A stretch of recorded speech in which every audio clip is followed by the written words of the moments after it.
जय हिंद बच्चों, डीएलडब्ल्यू में आपका बहुत बहुत स्वागत है। बच्चों, हम आज एक ऐसी वीडियो लाए हैं जिसमें आप लोगों को मैं ये बताने की कोशिश करूंगा कि बोर्ड एग्जाम में जो आपने पढ़ाई की है, जो आपने तैयारी की है साल भर 6 महीने उसको पढ़ लेना, उसको याद कर लेना, रट लेना ही काफी नहीं होता। आपकी परीक्षा तब तक चलती है या फिर आपकी तैयारी तब तक देखी जाएगी जब तक आप उसे पेपर में सही ढंग से लिख कर ना आ जाए। ठीक है, तो आज हम इसी टॉपिक को लेकर आए हैं कि किस तरह से गलतियां हम लोग करते हैं एग्जाम में, बोर्ड एग्जाम में। आपने अपने उसे बड़ों को कई बार सुना होगा कि मुझे तो ये क्वेश्चन आ रहा था, मैंने किया भी था, लेकिन फिर भी मेरा नंबर कम आया।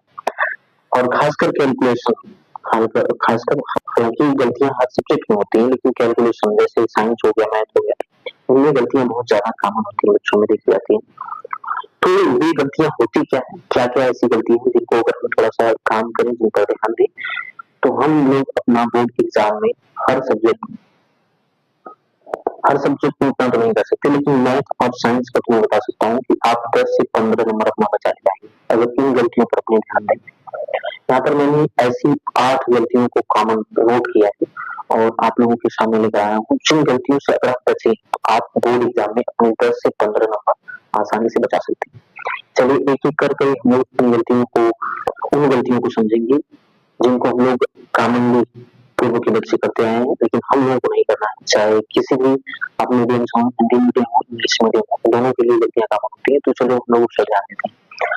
हम गलतियों पर जाएं उससे पहले हमारे चैनल को लाइक और सब्सक्राइब करते चलिए और हमारे हौसले को बुलंद तक पहुंचाइए। चलिए देखते हैं हम लोग कि क्या क्या गलतियां हैं जो हम लोग बोर्ड एग्जाम में अक्सर करके आते हैं। चलो, पहली गलती होती है कि स्टेप को स्किप करना। देखो, आमतौर पर क्या होता है, बच्चे उनको बताया जाता है, खासकर कुछ टीचर ऐसे मोटिवेट भी करते हैं कि आपको शुरू की कुछ लाइन या फिर कुछ स्टेप सही लिखने, फिर लास्ट के कुछ स्टेप सही लिखने, बीच के स्टेप में गलतियां होंगी तो कोई दिक्कत नहीं, लेकिन ऐसा आपको कभी नहीं करना है। आप जिन सवालों को कर रहे हैं, आप स्टेप बाय स्टेप हर एक स्टेप को ध्यान में रखते हुए सॉल्व करेंगे। केवल फाइनल आंसर लिख देना ही काफी नहीं होता, हर स्टेप को आप लोग प्रॉपरली जब लिखेंगे तभी एग्जामिनर आपको पूरा नंबर देगा, नहीं तो वहां पे नंबर आपके कटेंगे। दूसरी सबसे कॉमन जो गलती होती है वो होती है फार्मूला लिखे बिना हल कर लेना। कई बच्चे ऐसा करते हैं कि फार्मूला को नहीं लिखते हैं, फार्मूले के पर ध्यान नहीं देते हैं, वो जैसे ही क्वेश्चन को उन्होंने कहा तुरंत उसके सोल्यूशन करने के लिए बैठ जाते हैं। लेकिन आपको ऐसा नहीं करना है। आप जिस भी सवाल को लगा रहे हैं, जिस भी क्वेश्चन को आप सॉल्व करने बैठ रहे हैं, उसमें यूज होने वाले जो फार्मूले आप वहां से उसको ऊपर पहले लिखेंगे, ताकि वहां से आपके कॉन्सेप्ट को, आपकी नॉलेज को एग्जामिनर मार्क कर पाए। वहां से अगर आपने शुरुआत में आपने सॉल्व में कुछ गलतियां की है तो आप बच जाएंगे, लेकिन आपने पहले फार्मूला नहीं लिखा तो वहां से आपका संशय बन जाता है कि शायद बच्चों को सवाल नहीं आ रही। ठीक है, तीसरी सबसे मेन कॉमन जो गलती होती है वो होती है डायग्राम या ग्राफ ना बनाना। ठीक है, ये तो बहुत बड़ी प्रॉब्लम है, खासकर हम लोग स्टूडेंट्स का क्लासरूम में भी देखते हैं कि वो ग्राफ एंड डायग्राम पर उतना फोकस्ड नहीं रहते हैं, लेकिन आपको ऐसा नहीं करना है।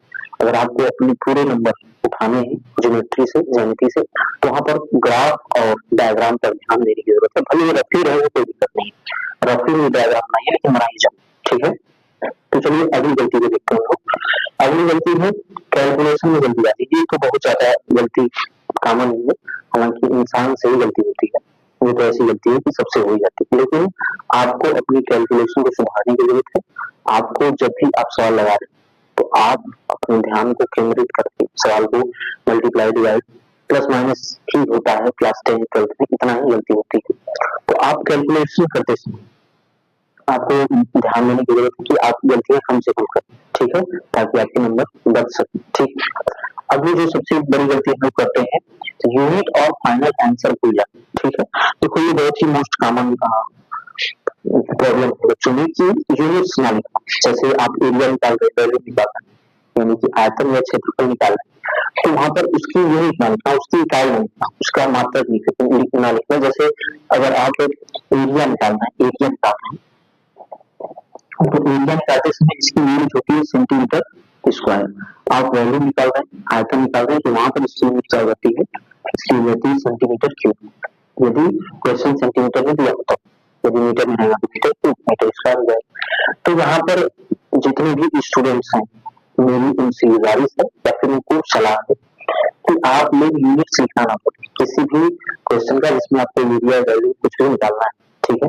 तो वहाँ पर आंसर लिखते समय यूनिट का विशेष ध्यान देना है। आपको यूनिट के साथ ही आंसर को लिखना है, नहीं तो वहाँ पर आपके नंबर कटेंगे, ठीक है? चलिए अगली जो सबसे बड़ी गलती बच्चों में पाई जाती है वो होती है गिवन या फाइंड, टू फाइंड मतलब दिया है, प्राप्त है, प्राप्त करना है, ये चीज नहीं लिखना। आमतौर पर बच्चों में देखा जाता है कि इससे बड़ी सवाल में जहाँ पर खासकर थ्योरम हो, ठीक है, थ्योरम जैसे सवालों में वहां पर हमको लिखना पड़ता है कि ये चीज हमको दिया है और ये हमें प्राप्त करना है, ठीक है। आप जब तक इस तरह से वर्गीकृत चीजों को नहीं करेंगे, जब तक इस तरह से एलिमिनेट नहीं करेंगे, एग्जामिनर कंफ्यूज हो जाता है और आपके नंबर कटने वाले वहां पे, ठीक है। क्या सिद्ध करना है, क्या हमको दिया गया है, तो ये चीजें हमको क्लियरली लिखना पड़ता है, ठीक है। जब तक आप लिखेंगे नहीं, एग्जामिनर का वो जो माइंड है वो कंफ्यूज रहेगा और आपके नंबर कटेंगे पक्का। तो ये गलती आपको नहीं करनी है। आपको जो दिया रहेगा क्वेश्चन में, खासकर बड़े क्वेश्चन में काम करना है, छोटे क्वेश्चन को आप फाइनल लिख के सॉल्व कर देंगे तो काम चल जाता है। बड़े क्वेश्चन में आपको जो दिया रहे और जो प्राप्त करना है उसे लिखना मोस्ट इम्पोर्टेंट है, तो इसे गांठ बांध लीजिए आप लोग, ठीक है। अगली जो सबसे बड़ी कमी बच्चों में देखी जाती है हैंड राइटिंग की, ठीक है। हैंड राइटिंग देखिए सबकी एक समान नहीं हो सकती है, ये तो कुछ गॉड गिफ्टेड होते हैं जिनके लिए ये चीज बहुत ही आसान होती है, लेकिन कई लोग बहुत अभ्यास करते हैं उसके बाद ये चीज होती है नहीं होती, ठीक है। तो आपको इस पर थोड़ा ध्यान देने की जरूरत है। आप साल भर 6 महीने से जब से भी आप बोर्ड एग्जाम की तैयारी कर रहे हैं, आपने बहुत सारे नोट्स लिखे होंगे, बहुत सारे फेयर कंप्लीट किए होंगे, लेकिन अब जो बाकी बचे आपके 2 से 3 हफ्ते हैं एग्जाम में, आपको यहाँ पर अपनी हैंड राइटिंग में थोड़ा सा काम करना है, इत्मीनान से लिखना है। लिखेंगे जब तक आप लिखेंगे नहीं, लिखने का अभ्यास नहीं करेंगे तब तक हैंड राइटिंग में कोई सुधार होने वाला नहीं।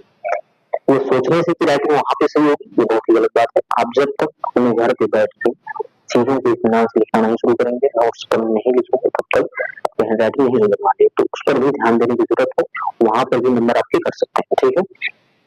अगली मोस्ट एंड वेरी इंपॉर्टेंट जो टॉपिक है, लास्ट ये हमारा आप लोगों के लिए सावधानी बरतने के लिए मेरा सलाह है कि कई बार होता है कि बच्चों को जैसे भी पेपर मिला वो इतनी हड़बड़ी में होते हैं, वो इतनी घबराहट में होते हैं, कई बार घर वाले या फिर आसपास वाले सीनियर्स इतने हुआ बना देते हैं माहौल को कि वो एग्जाम में बैठते ही उसे सॉल्व करने लग जाते हैं। ये बहुत बड़ी गलती आप करते हैं। पहले आप जब भी एग्जाम देने बैठे, चाहे कोई सा एग्जाम हो, 5 मिनट आप लोग पहले पूरे पेपर को पढ़ें, ठीक है।